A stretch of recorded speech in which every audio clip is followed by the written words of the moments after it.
உங்கள் favourite TV ஷோக்களை இனி miss பண்ண தேவையில்லை. ZEE5 இல் முற்றிலும் இலவசமாக காணுங்கள், இங்கேயும் எப்பொழுதும். அத்தை வீட்டுல உனக்காக விருந்து வச்சிருப்பாங்க, சாப்பிடாம வந்துட்டியேன்னு கேட்டீங்களே, உங்க கைப்பக்குவம் எல்லாம் யாருக்கு வரும்? நல்ல வேளை நாங்க சாப்பிடல. சாப்பிட்டு இருந்தா இப்படி ஒரு தேவாமிர்த சாப்பாட்டை மிஸ் பண்ணிருப்பேன். இந்த தேவாமிர்த சாப்பாட்டை நான் பண்ணலப்பா. அப்புறம் பாட்டி பண்ணதா? இல்ல, இது எல்லாமே வானதி பண்ணதுதான். தண்ணி குடிங்க மாமா. என்னங்க? வேணாம்.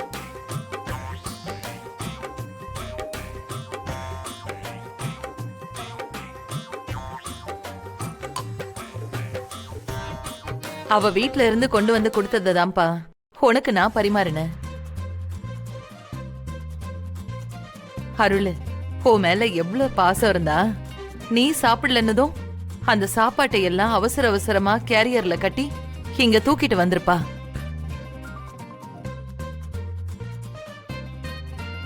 இந்த காலத்துல ரொம்ப நல்லா சமைக்கிற பொண்டாட்டி கிடைக்கிறதெல்லாம் ரொம்ப கஷ்டம் அருள். ஆனா நீ ரொம்ப கொடுத்து வச்சவன்.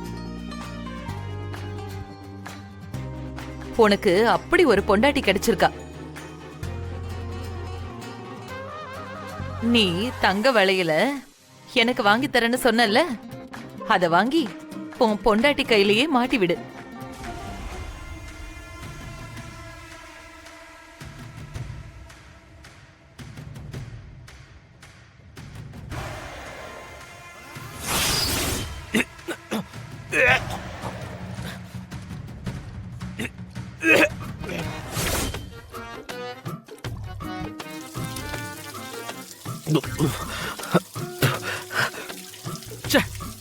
போய் அவ சமைச்சதையா சாப்பிட்டோம்?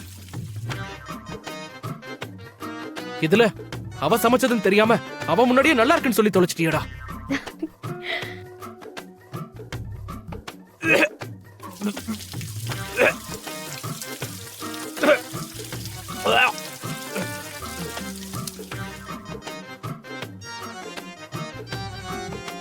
மாமா, நீங்க எவ்வளவு முயற்சி பண்ணாலும் நீங்க சாப்பிட்ட சாப்பாட்டை வெளியே எடுக்கவே முடியாது. நான் சமைச்சதை நீங்க சாப்பிட்டதுதான். அது உள்ள போய் சிரிச்சிருச்சு. நீ சமைச்சன்னு தெரிஞ்சா ஒரு வாய் கூட சாப்பிட்டுருக்க மாட்டேன். என்ன மாமா இப்படி சொல்றீங்க? உங்களுக்காக தானே நான் ஆசாசியா சமைச்சேன். அப்ப அதை நீங்க தானே சாப்பிடணும். நான் சமைச்சது நல்லா இல்லைனாலும் பரவாயில்ல, சாப்பிடுறதுக்கு தேவாமிர்த மாதிரி இருந்ததுன்னு சொன்னீங்களே. நீ சமைச்சதுன்னு தெரியாம சொல்லி தொலைச்சிட்டேன்.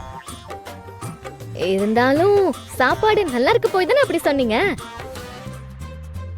சமைச்ச கைக்கு ஒரு ஜோடி தங்க வளையல் வாங்கி தரது அத்தை கிட்ட சொன்னீங்களாமே.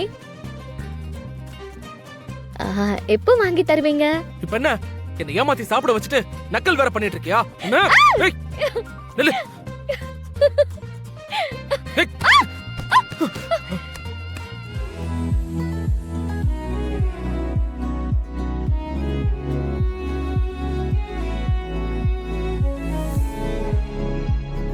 ZEE5 ஆப்பை டவுன்லோட் செய்து அனைத்து எபிசோடுகளையும் இலவசமாக பாருங்க.